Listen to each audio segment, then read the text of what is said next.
Boa noite, Hope. A boa luta. A gente vai continuar nessa noite na série A Boa Luta. Tenho certeza que tem gente aqui lutando, né? Lutou essa semana que passou, vai lutar na próxima. A nossa vida é feita de lutas. Mas a gente sabe que quando a gente luta ao lado do nosso Deus, a vitória é certa, a vitória é garantida. Isso que nos dá paz, nos dá confiança, sempre. E nessa noite a gente vai falar sobre a luta pela santidade. Quando a gente fala em santidade, muitas pessoas acham que santidade é algo inalcançável. Isso daqui está fora do meu alcance. Quando a gente fala, fulano é santo, né? É um santo. O que se passa, né, na mente quando se fala isso?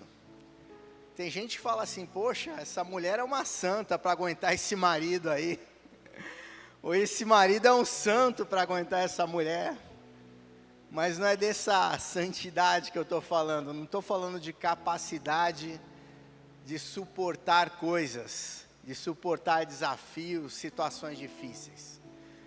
Tem gente que acha que ser santo é você ficar sisudo, né? Cara de sério.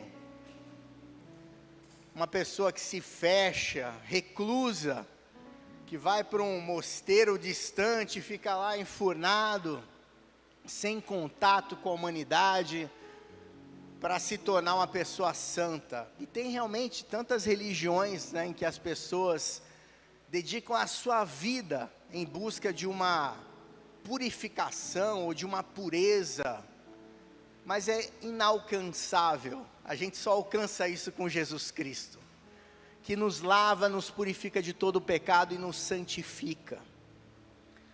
Mas enquanto vivemos aqui na terra, a gente precisa lutar pela santidade. É algo que a gente deve ter uma devoção, uma busca constante.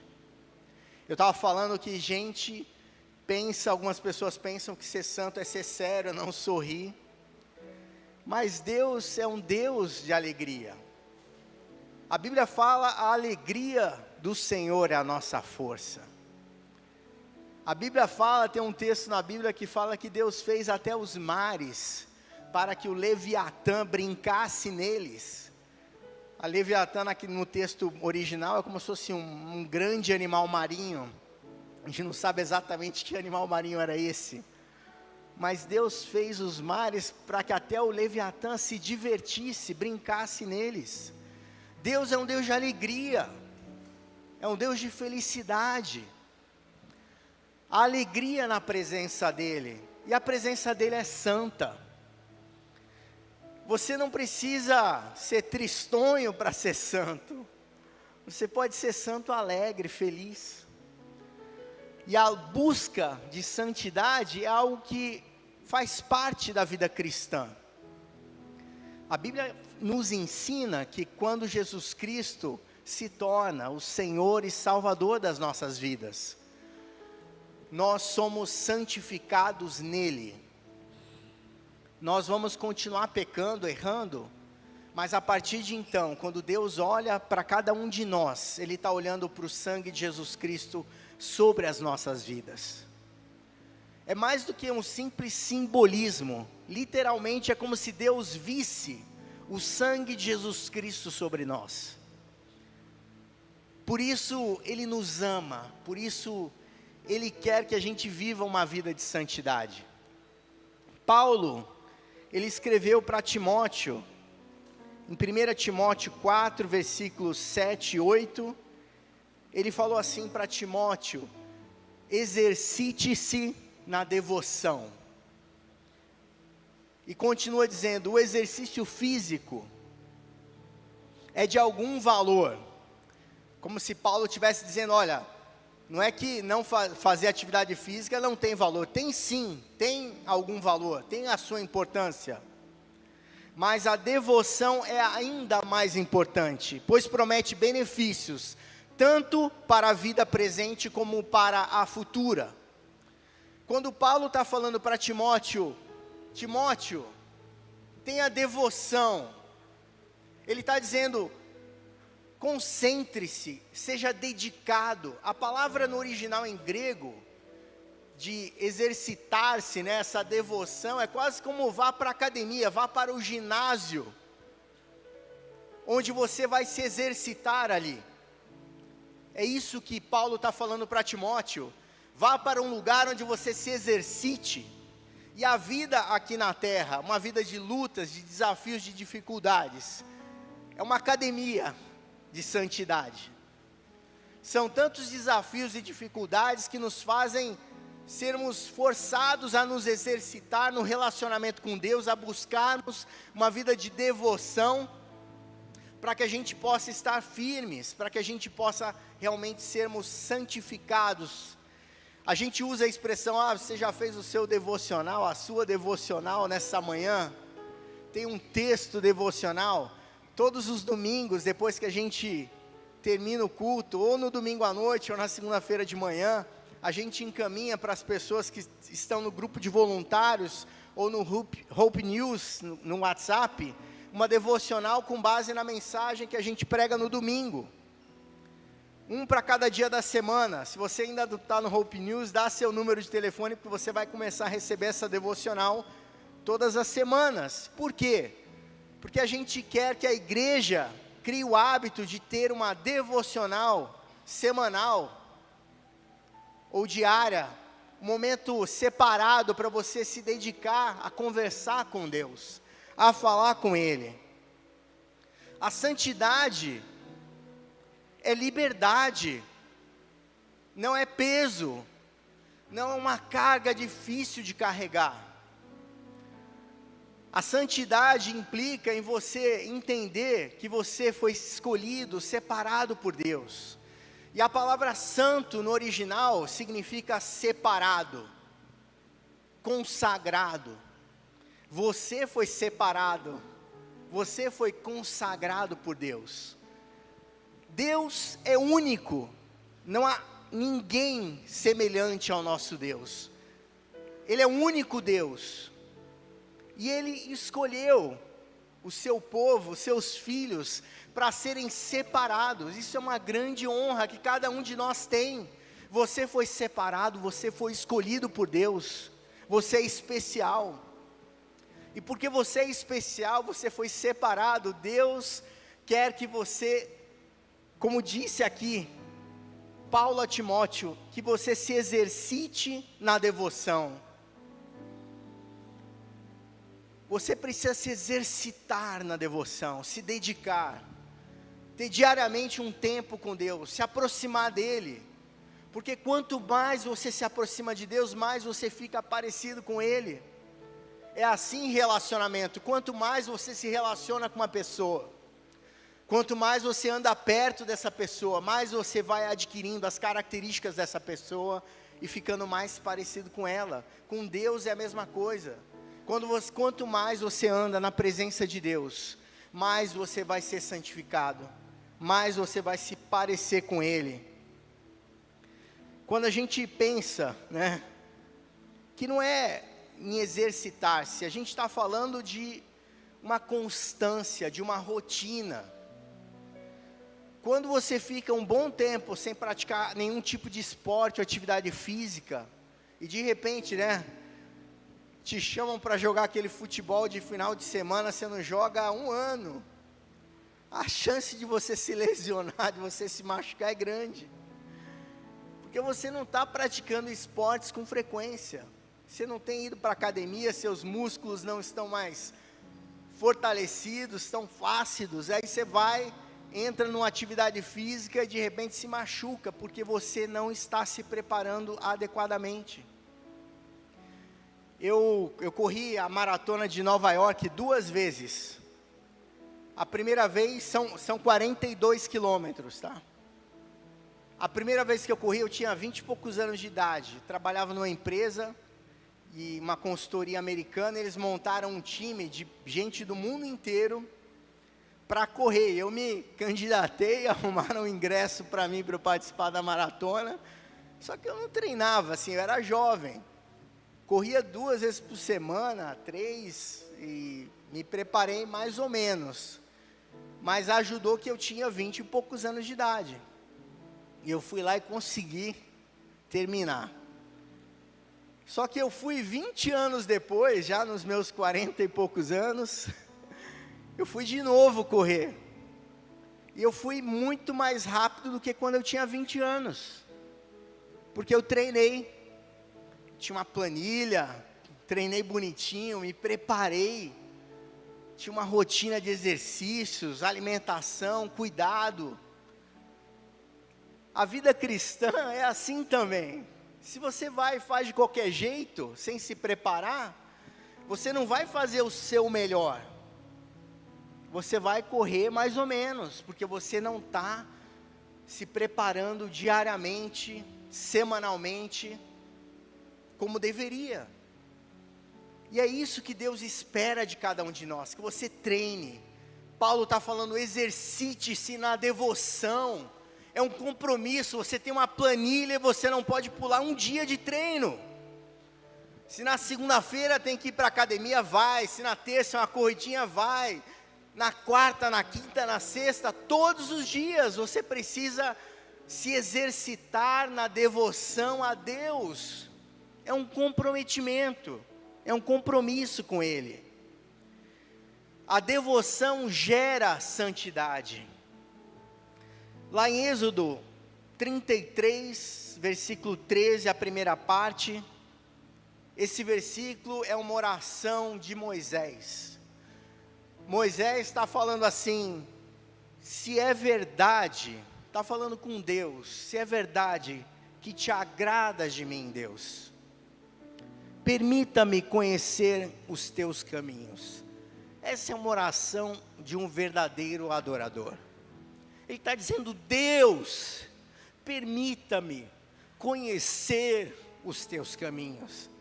Ele não está falando, Deus, eu quero te conhecer porque eu tenho medo de ir para o inferno. Eu quero te conhecer para que você resolva os meus problemas, cuide da minha família, das minhas finanças. Ele não estava nem falando dos seus problemas, ele estava falando, Senhor, permita-me conhecer teus caminhos, para que eu te conheça melhor, e continue a contar com teu favor. O favor de Deus tem a ver com a presença dEle, porque Ele está quase que empurrando Moisés, dizendo, é isso Moisés, esse é o caminho, continua nele. E ele está orando, Deus, eu quero conhecer os teus caminhos. Eu não quero andar por um caminho que é errado, um caminho que vai me levar para longe da tua presença. E a gente tem que ter esse coração de adorador. Deus, faz-me conhecer os teus caminhos. Essa devoção direciona o nosso coração à realidade da santidade de Deus, que nos molda por dentro, não por regras. Não são regras, você tem que seguir aqui esse manual religioso, esse manual de uma tradição religiosa para que você seja santo. Você precisa subir uma escadaria, 50 degraus, ajoelhado para você ser santo. Você precisa pagar penitência, não é nada disso. É relacionamento com Deus, é intimidade com Ele, é conhecer os caminhos de Deus. Quando a gente conhece os caminhos de Deus, a gente passa a ter uma vida de devocional diária. A gente está interessado, porque todos os dias a gente procura ler um texto da palavra de Deus, orar, ter intimidade com Ele, de tudo quanto é jeito possível. Indo para o trabalho, coloca um louvor, vai louvando a Deus. Coloca um fone de ouvido no metrô, no ônibus, vai escutando a palavra de Deus. Tem a Bíblia falada, você pode ler salmos, textos da Bíblia, da palavra de Deus. Em Tito, capítulo 2, versículo 12, Paulo diz assim, a graça nos ensina a viver de forma sensata, justa e piedosa. A graça, você recebeu a salvação de graça, não foi por seu esforço, foi a graça de Deus que te alcançou. E a graça nos ensina a viver de forma sensata, justa e piedosa. Essa graça que nos capacita a viver a justiça de Deus, porque a gente vai se relacionando com Deus por amor. Ele nos alcançou de graça, e a gente não está adorando a Deus forçadamente, porque alguém nos obriga a fazer isso, por medo de que a religião vá nos punir. Nós fazemos isso porque amamos a Deus, e a graça vai nos ensinando a viver de uma forma sensata, justa e piedosa. A cruz abriu o caminho. A cruz abriu o caminho da santidade. A cruz abriu o caminho de um relacionamento, de um reestabelecimento de uma conexão direta entre Deus e os homens. A Bíblia conta lá em Gênesis a história de Adão e Eva, que viviam no jardim do Éden, no paraíso ali aqui na terra, num lugar onde a presença de Deus era presente. Deus não habita em um lugar que não é santo.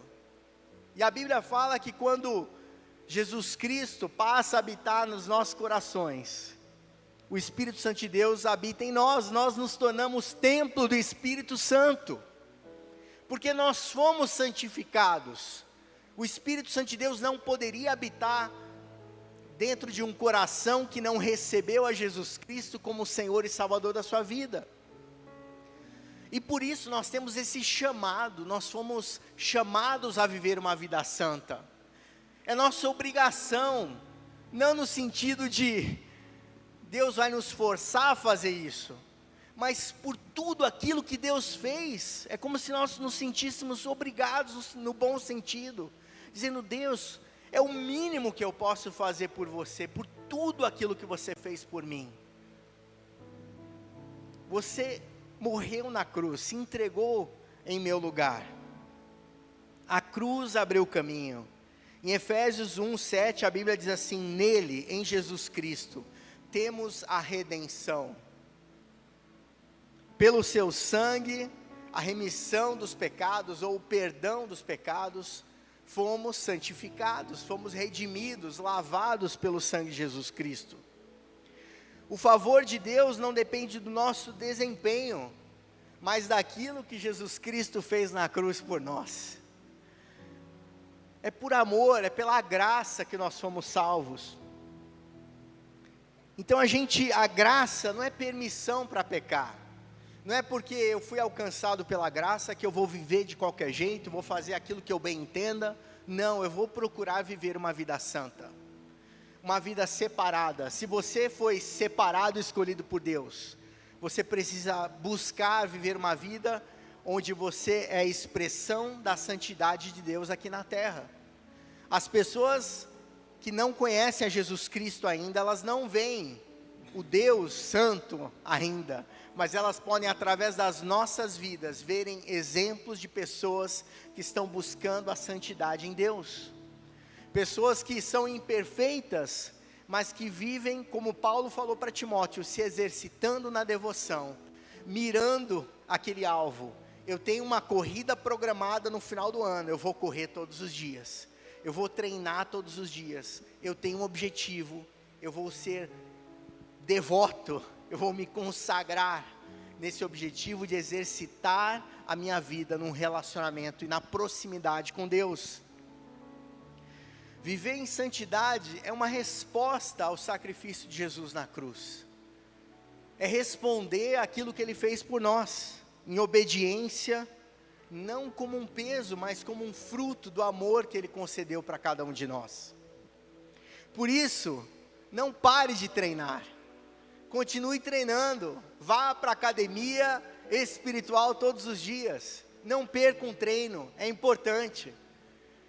Você vai correr a corrida, você está correndo a corrida, você é um atleta espiritual. Treine todos os dias, não pule um treino, continue se exercitando. E olha que o atleta espiritual, todos os dias é dia de treino. O atleta natural, se ele se machucar, ele tem que parar de treinar por algumas semanas, às vezes alguns meses, até poder se recuperar. Mas o atleta espiritual consegue treinar todos os dias, porque ele consegue orar de boca fechada, indo para o trabalho, ele consegue ler a Bíblia, porque aqui, pelo menos nós todos aqui no Brasil, temos acesso à Bíblia, ninguém nos impede de ler a Bíblia, então você pode treinar todos os dias. Não pare de treinar. Por isso que Paulo fala, exercite-se na devoção, continue treinando, Timóteo. Então, assim como um atleta, um cristão, ele não pode parar de orar, de ler a Bíblia, de jejuar, de buscar cada vez mais ser um atleta preparado, pronto para quando a corrida chegar, para quando o desafio bater na porta. A Bíblia fala a história de Daniel, lá em Daniel capítulo 1, versículo 8, está escrito que Daniel propôs no seu coração não se contaminar, decidiu firmemente não se contaminar. É isso, se você está com uma atitude de devoção no seu dia a dia, você vai procurar não se contaminar. Todos os dias nós temos oportunidades de nos contaminarmos com as coisas deste mundo.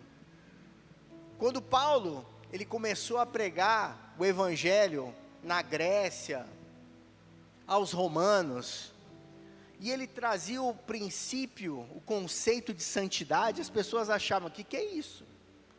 Nas religiões daquela época, na Grécia Antiga, eles não tinham a compreensão desse conceito de santidade. Paulo usava a expressão grega para santidade ou para santo, e na cabeça dos gregos isso significava separado, consagrado.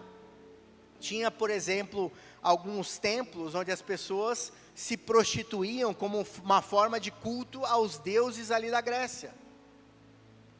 E aí Paulo chegava e falava, não estou falando de consagrado separado, não estou falando de um objeto que foi separado, foi santificado, porque esse era o significado, separado.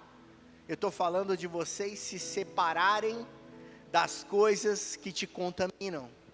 Você está separado daquilo que te distancia de Deus, daquilo que não agrada a Deus. E ele começa a ensinar um conceito que era novo para aquelas pessoas. Elas não compreendiam antes o significado de santidade. E Daniel é um exemplo de um jovem que quando chega, ele foi tirado da terra de Israel, foi levado como um escravo para a Babilônia, mas ele era da família real. Ele era um jovem nobre de Israel, foi levado para lá. E na Babilônia eles pegavam os nobres, os adolescentes e jovens mais inteligentes, mais preparados, e colocavam na academia da Babilônia, para a formação dos executivos do governo da Babilônia. E foi oferecido a Daniel o banquete, as mesmas comidas, e eram comidas boas, que eram oferecidas aos ídolos da Babilônia, ofereceram para Daniel. E a Bíblia fala que Daniel, um jovem, não tinha pai nem mãe olhando, ele decidiu firmemente não se contaminar. Porque ele sabia que ele não deveria, como um servo de Deus, comer aquelas comidas que estavam sendo claramente consagradas a ídolos. E ele pede para o eunuco do rei, deixa que eu coma um alimento que eu comia lá na minha terra, que é um alimento que não é consagrado. E se depois de tantos dias eu estiver fraco, eu volto a comer, né? Faça um teste, veja se a gente não vai ficar mais forte. E Deus honrou a santidade, o compromisso de Daniel, de não se contaminar com os banquetes que foram oferecidos para ele. A gente tem que fazer a mesma coisa. Nós vivemos num mundo que está constantemente querendo nos contaminar com aquilo que olhamos, com aquilo que escutamos. É um bombardeio de situações que tentam nos contaminar, nos fazer, nos misturarmos. Mas lembre, você foi separado, você foi escolhido para um propósito especial. E é muito lindo de ver como Deus trabalha para santificar as pessoas, como Deus faz para que as pessoas sejam tratadas. E eu queria trazer aqui o exemplo de Moisés. Moisés praticamente nasceu no equivalente a um gueto, na quebrada. Ele vivia na periferia do Egito com seus pais, e porque tinha um risco de morte contra a vida dele, ele acabou sendo adotado, né? Tem uma história longa. Ele foi colocado num cesto no rio Nilo, e a filha do faraó encontrou o cesto onde estava Moisés, e Moisés foi separado das águas, né? Foi tirado das águas, e ele teve uma vida maravilhosa. Ele foi criado num palácio onde tinha tudo. Eu fico imaginando que talvez Moisés tivesse crise de identidade, porque ao mesmo tempo ele era hebreu, sabia que ele era adotado, mas ele estava sendo criado num palácio real.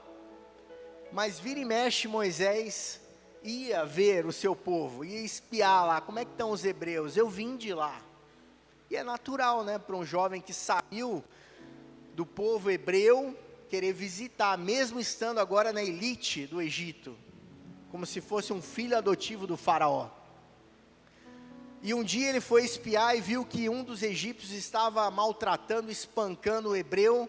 Ele olhou para o lado para ver se não tinha ninguém perto, foi lá e matou o egípcio que estava maltratando um hebreu.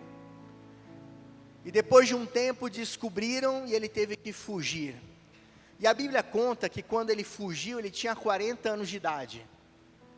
Ele saiu de uma posição de status, de nobreza.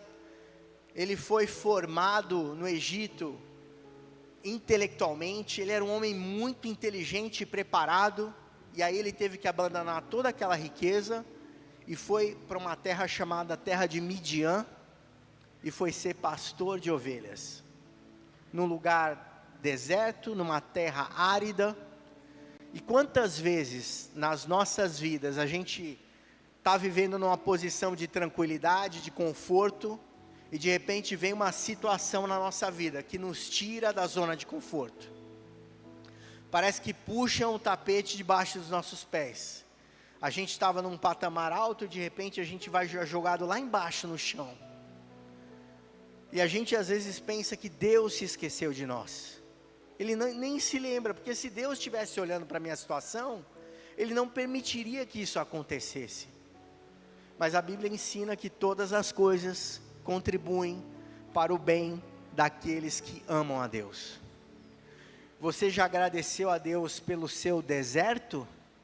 Hoje, você já agradeceu a Deus pelas lutas e dificuldades que você está enfrentando nesse exato momento, nesse ano, nesse mês? Todas as coisas contribuem para o teu bem.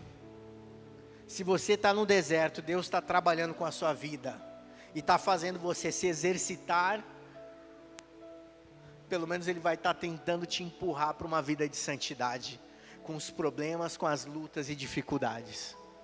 Por isso, glorifique a Deus, agradeça a Ele quando vem problema e dificuldade na sua vida. Você não está sendo masoquista, eu gosto de sofrer. Não.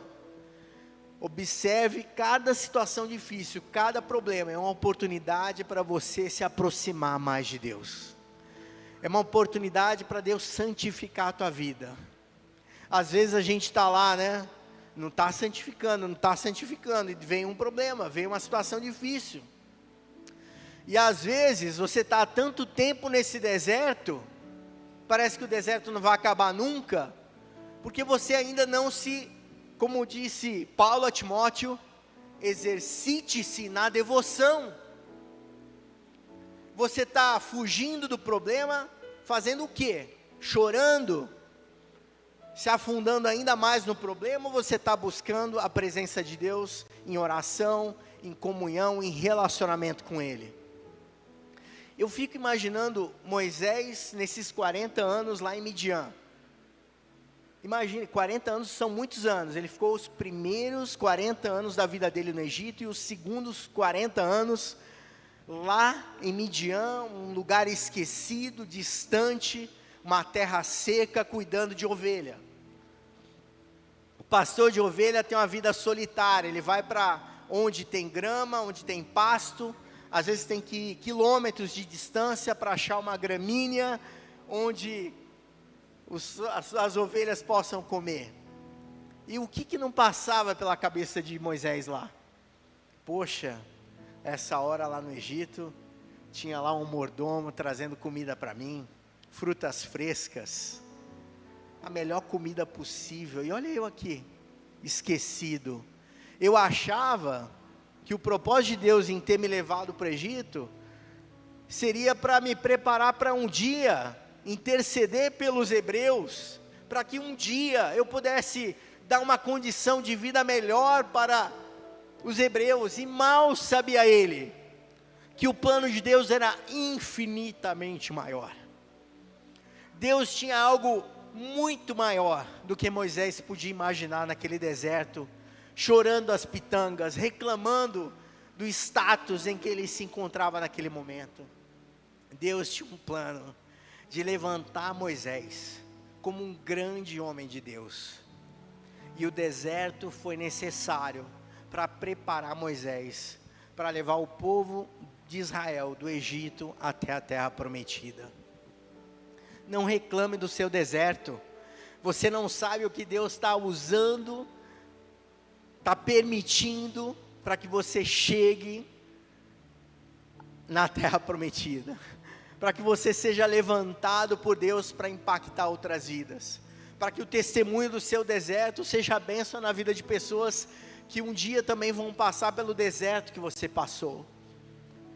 Não despreze, não rejeite o deserto, mas agradeça a Deus, dando glória ao Senhor, dizendo: Deus, obrigado por esse deserto, porque Ele me aproxima mais de Ti, porque Ele me faz confiar exclusivamente em Ti, em nada mais, porque eu não tenho mais nada onde me apegar, a quem recorrer, eu dependo totalmente de Ti.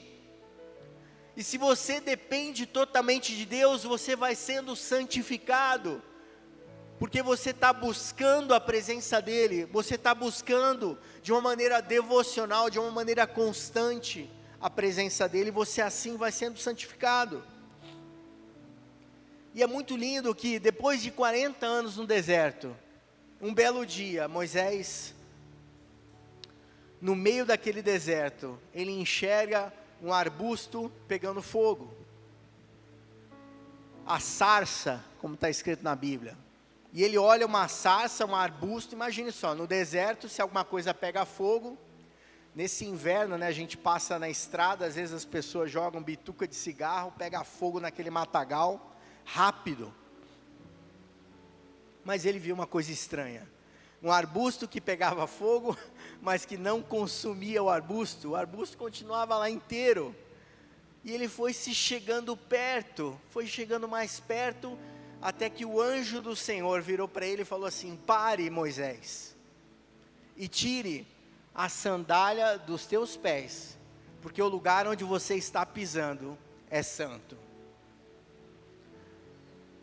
Foi ali que Deus falou assim: Moisés, você agora está preparado, você já viveu 80 anos de vida, e Moisés estava com autoestima tão baixa, estava se sentindo tão incapacitado, e às vezes Deus te pega para fazer grandes coisas, justamente quando você está se sentindo um ninguém, porque é aí que Ele fala, não é por causa de quem você é, do que você estudou, do seu histórico, do seu currículo, sou eu que vou te levantar,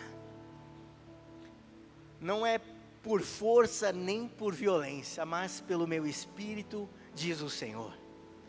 Quando chegar a hora certa, quando você tiver com o seu coração, o seu orgulho quebrantado, Moisés já não tinha mais, aquela altura do campeonato, ele já provavelmente já estava com a memória daquilo que ele tinha vivido no Egito abafada, e Deus vai lá: agora você está pronto para o que eu vou fazer com você daqui para frente.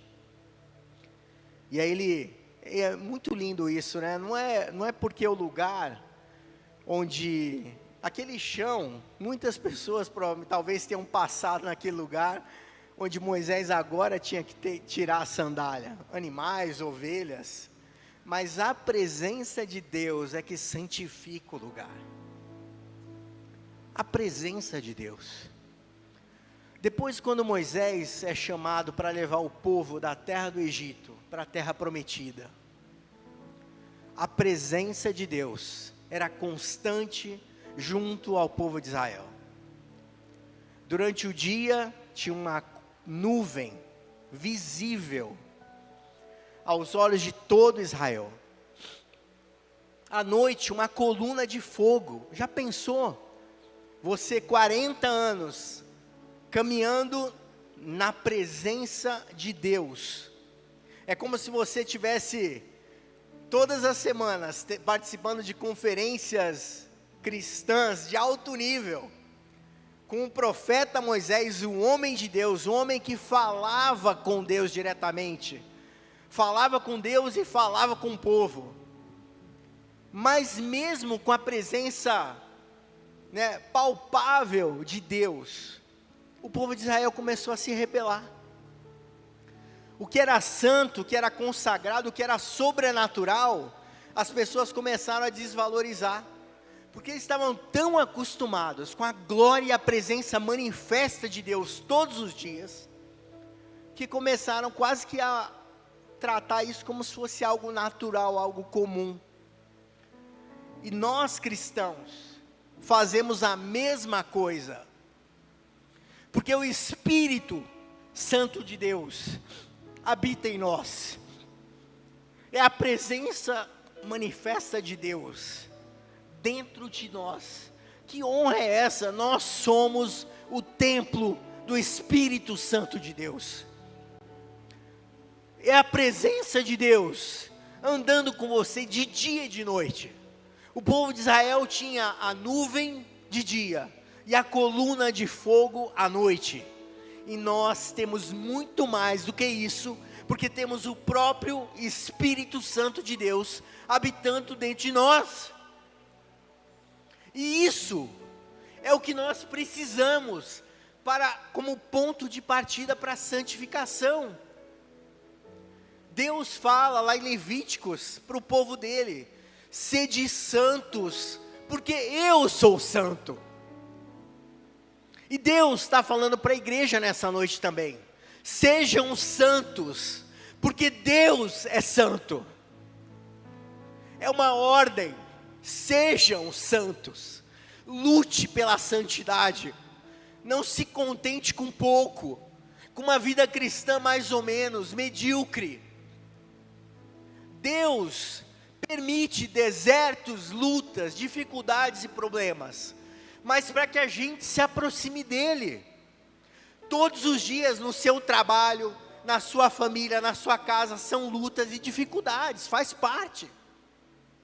A gente vive numa cidade onde toda hora tem notícia de assalto, roubo de celular, é tanto problema na política, problema na economia, mas você foi separado,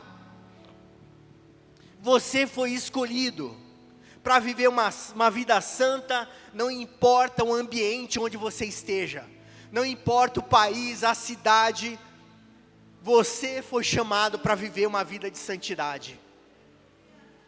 E não tem desculpa.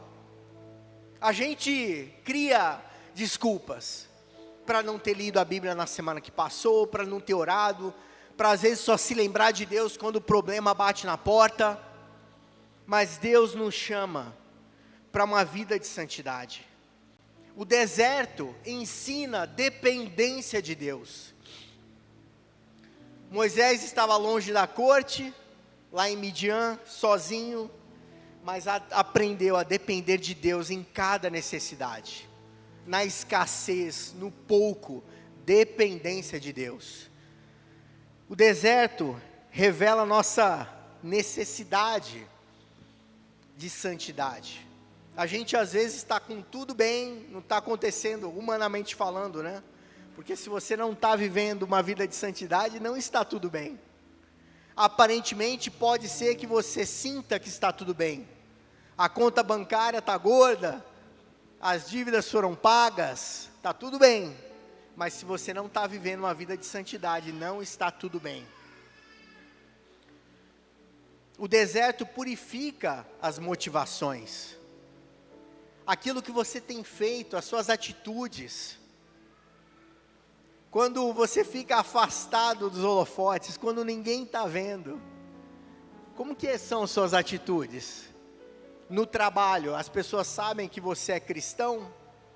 Ou se um dia descobrirem, você vai passar vergonha, porque descobriram que você é cristão, e você falava tudo que todo mundo falava, estava em todas as rodas, contando as mesmas piadas, às vezes sujas.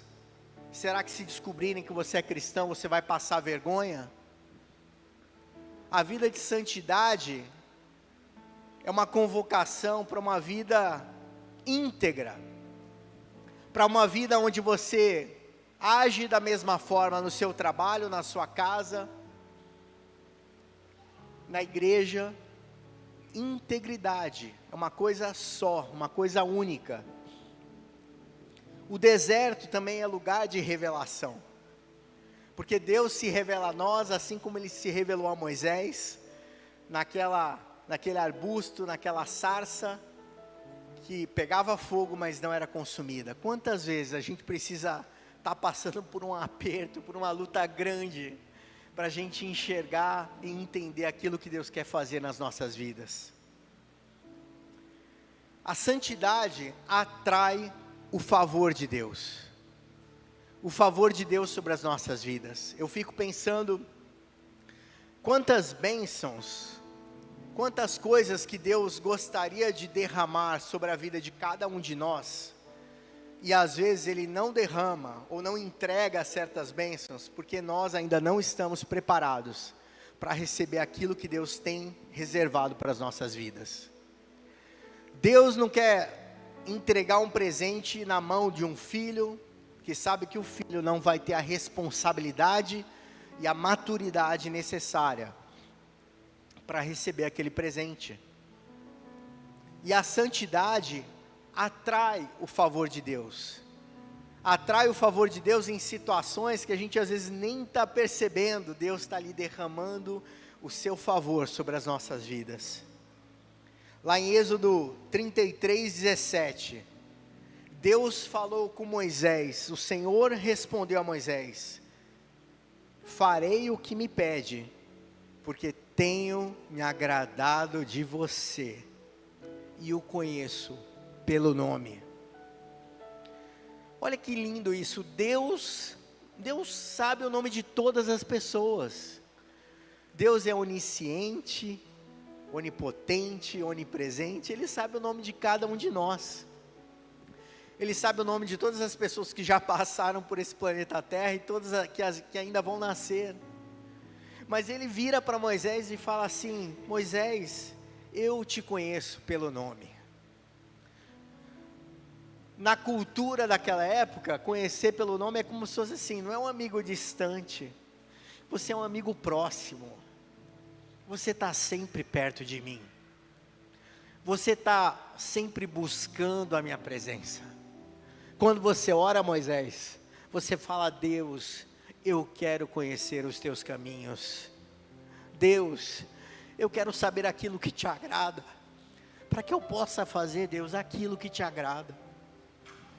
Deus, eu não estou tão preocupado com aquilo que me agrada, mas eu estou mais preocupado com aquilo que agrada a você, Deus, com aquilo que vai te fazer feliz. Senhor, vê se há em mim algum caminho mau, vê se há em mim alguma coisa que eu estou fazendo que está errado, que está longe, distante daquilo que você espera de mim.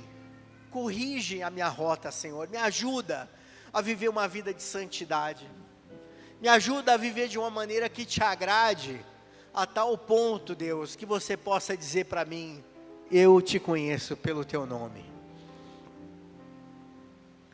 Deus quer ter esse relacionamento com a gente, e a santidade nos aproxima mais de Deus, a santidade atrai o favor de Deus. E maravilhoso nesse versículo, Êxodo 33:17, é Deus falando com ele: Moisés, eu farei aquilo que você me pedir. O que você está pedindo aí, Moisés? O que você precisa?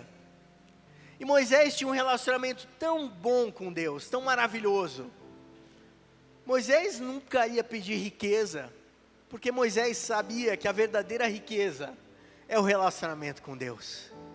Moisés não ia ficar pedindo coisas naturais, coisas que passam.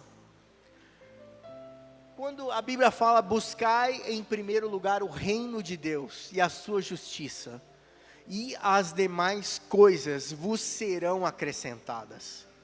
Esse texto está dizendo que as demais coisas que você venha a precisar, Deus vai acrescentar.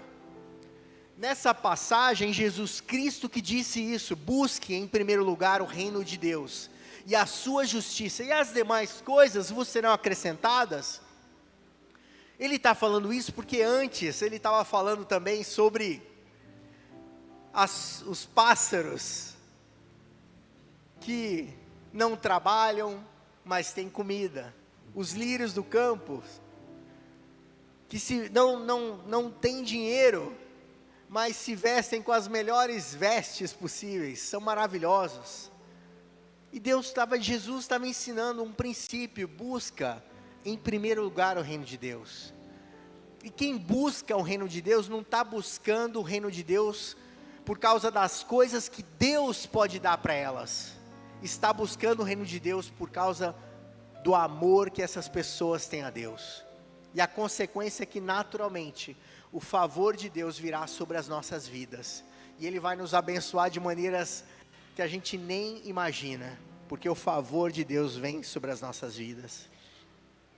Paulo também escreveu para Timóteo, em 1 Timóteo 4,12, seja exemplo dos fiéis, na palavra, no amor, na fé e na pureza.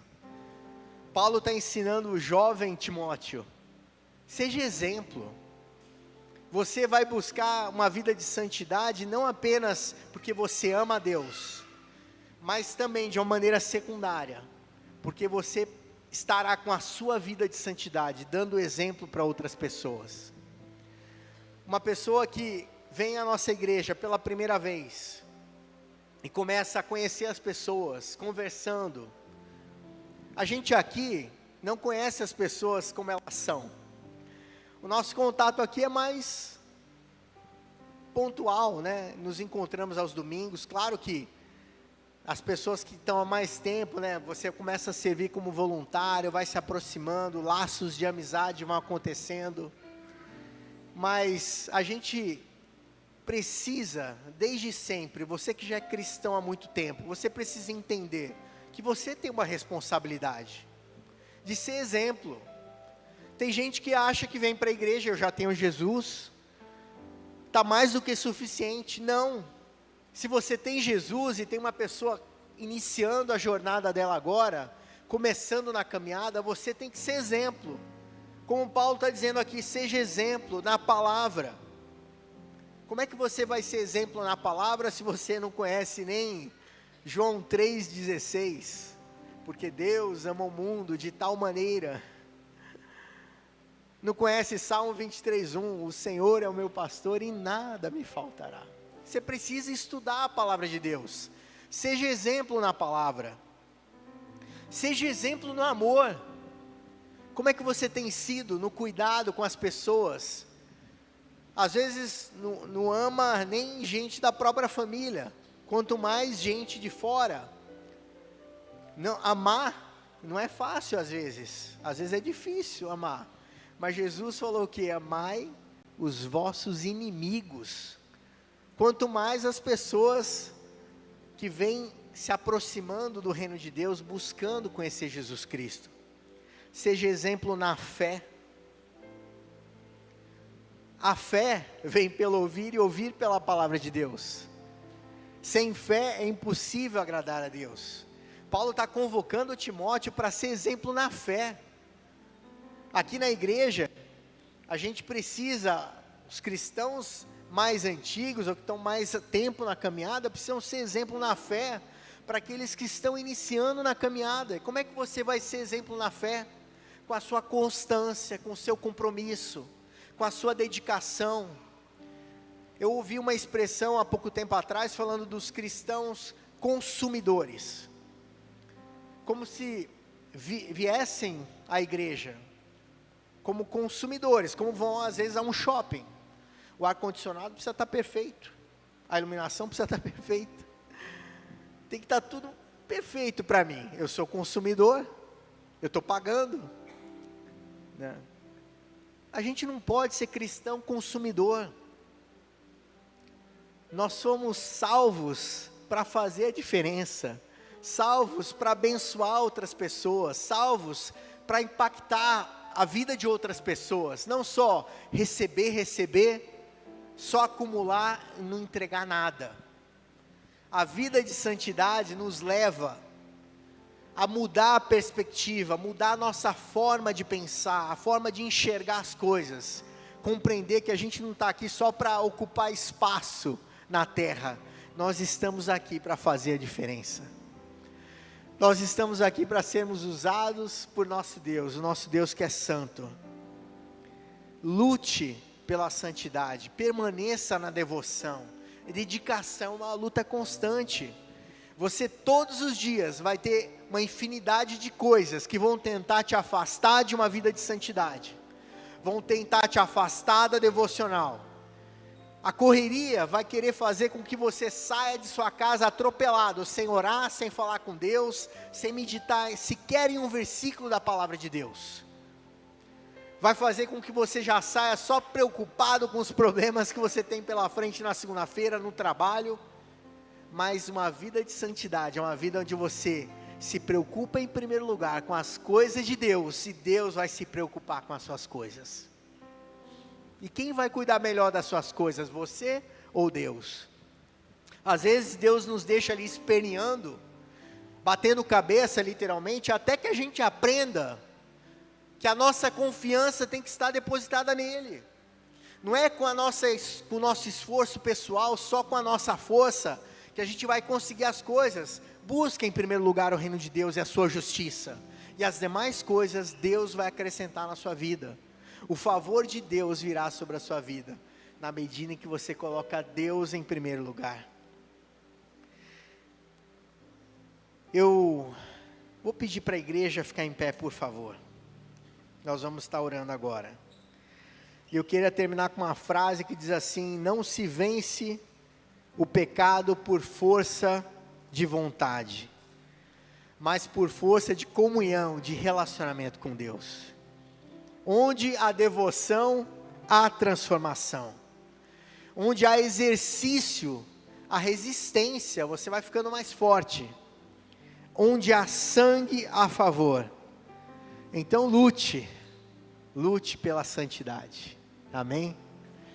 Se você está um guerreiro fraco, uma guerreira fraca, que não tem lutado, vamos estar orando nessa noite, para que Deus te capacite a lutar, por uma vida de santidade, uma vida onde você escolhe servir a Deus, com dedicação, com devoção, todos os dias da sua vida, amém? Feche os seus olhos por favor, vamos orar. Pai querido, nós apresentamos diante de Ti cada vida aqui nessa noite, Senhor, que o Teu Espírito Santo possa capacitar cada vida aqui, a lutar uma luta santa, uma luta diária, pela santidade, uma luta pela devoção, uma luta de dedicação, de exercício espiritual diário, de compromisso com as coisas de Deus, de colocar as coisas de Deus em primeiro lugar na vida. Senhor, que haja esse fogo ardente no coração de cada vida aqui nessa noite, Senhor. Se há pessoas aqui nessa noite que estão mornas, frias, Senhor, reaviva, Senhor, coloca uma chama santa, acesa no coração de cada pessoa aqui nessa noite, Senhor. Tira todo o marasmo, toda a mesmice, e faça algo novo na vida de cada pessoa aqui, que entrou na Tua igreja nessa noite. Reaviva um fogo santo no coração de cada vida, Senhor. Desperta algo novo nessa noite. Faça algo novo na vida de cada pessoa, em nome de Jesus. E se você entrou nessa noite, e você ainda não reconheceu Jesus Cristo, o Filho do Deus vivo, o Santo dos Santos, como o Senhor e Salvador da sua vida, Nessa noite, onde você estiver, declare: Jesus Cristo, eu quero que você seja o Senhor e Salvador da minha vida. Entra na minha vida e faça algo novo. Transforma, muda a minha forma de pensar, a minha forma de agir, a minha forma de viver. Jesus Cristo, nós te louvamos e te exaltamos, porque Tu és santo. Vieste ao mundo para nos salvar, para nos transformar, para nos libertar do pecado. E nessa noite nós declaramos: santo, santo, santo é Jesus Cristo. Uma noite abençoada, uma semana de bênçãos e vitória em Cristo Jesus. Amém. Deus seja louvado.